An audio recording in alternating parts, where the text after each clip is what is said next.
Erev Tov Chavarim, I'm Stephen Ben-Nun. You're watching Israeli News Live. We have a lot of things that are breaking here in Eastern Europe. Stormbringer is saying that the night, what is going on? Night snow with rain, tanks, and other armored vehicles moving to the north of Donetsk. Roaring motors. Of course, Stormbringer, he does talk a lot about things that are going on in Ukraine. I believe he lives there. But also Miguel. Miguel is one of our friends there. He's a journalist there who is actually always keeps up to date with the things going on in Ukraine because of living in this region of the world as well.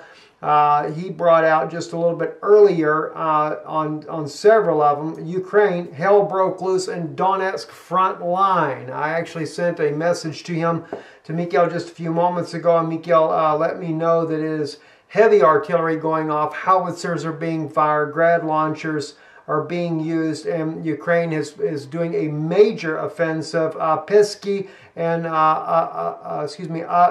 Advidivka is another front line where a lot of fighting is going on in these particular areas right there. Also by the airport in Donetsk, heavy fighting is going on there also. And also we have here, he says, Ukraine artillery duel between UA and the DPR now in Gorlovka. That was only 3 hours ago that he reported that.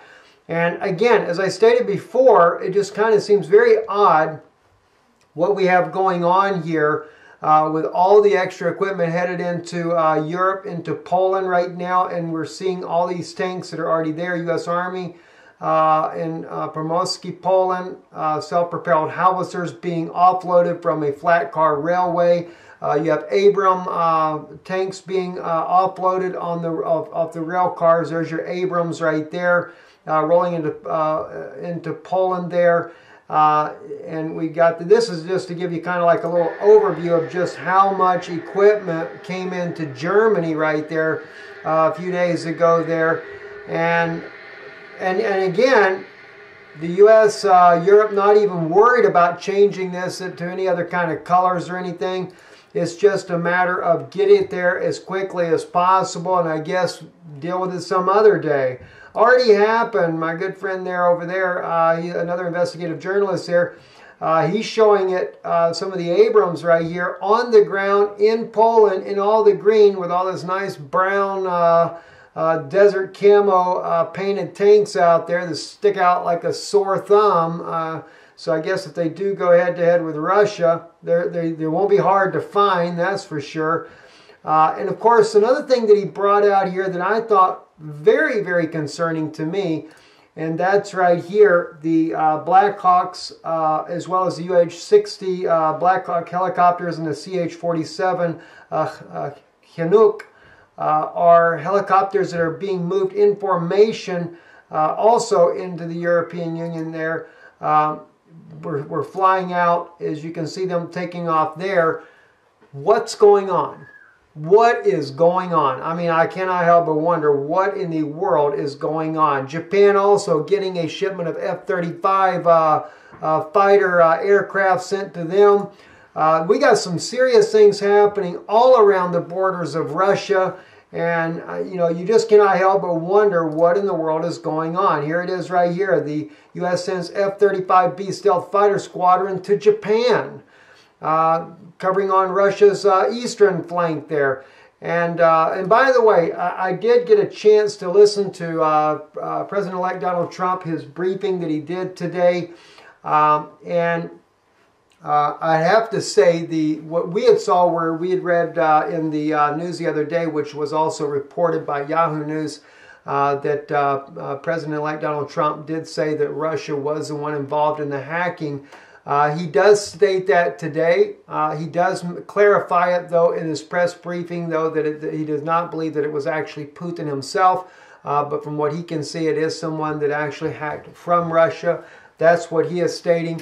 But, the thing is one thing that I think that a lot of people don't do in the media, which I think is important to note, is President-elect Donald Trump. He shows two sides when it comes to Putin. One, he says that you know, if he likes me, he says that's not a bad thing. That's an asset because he's wanting to try to work with Russia. But he also, on the flip note of that, he says as well, telling his audience there that you know, he said, look, he said, if there's a problem, he said, do I think we'll get along? I hope we'll get along. He said, I can't say that we will, but I hope that we do. And he said, if and I'm just paraphrasing this, and maybe I wish I had the link up. By the way, this is the fighting here on the live view map that's going on all around the region there, Luhansk, Donetsk, the whole area, all the front lines, according to what Mikhail and others are saying right now, has just gone completely nuts over there in Ukraine. And I cannot help but wonder if Obama is not trying to provoke a major war there to draw the U.S. into this conflict. I don't know if it's going to change the issue as far as Donald Trump getting into office. Going back to that statement, though, that I wanted to bring out, though, to you, that Donald Trump was saying, again, I'm just going to have to paraphrase it because I don't have it up here now to be able to share that with you. But Donald Trump was speaking about how that he said that if there is a problem with Putin, he said, who do you think would handle the situation better, Hillary or him? Now, he was dealing with a firmness is what he's talking about. But again, in all fairness to President-elect Donald Trump, I do not think that he is wanting to try to have a war with Putin. But at the same time, he's trying to show a tough stance. If he needs to be tough with Russia, he's willing to be tough. So I think that's where the balance really comes in, and not so much as the way that that others have pointed out that we were reporting the other day. But still yet, he has made it clear that if the need arises, he will address that need if that time comes, if he has to deal with Russia.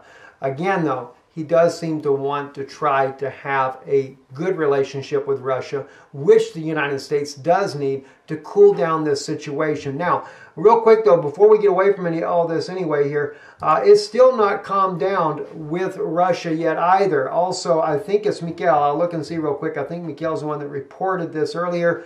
That and it maybe not. Maybe my friend there on it is. It's on already happened.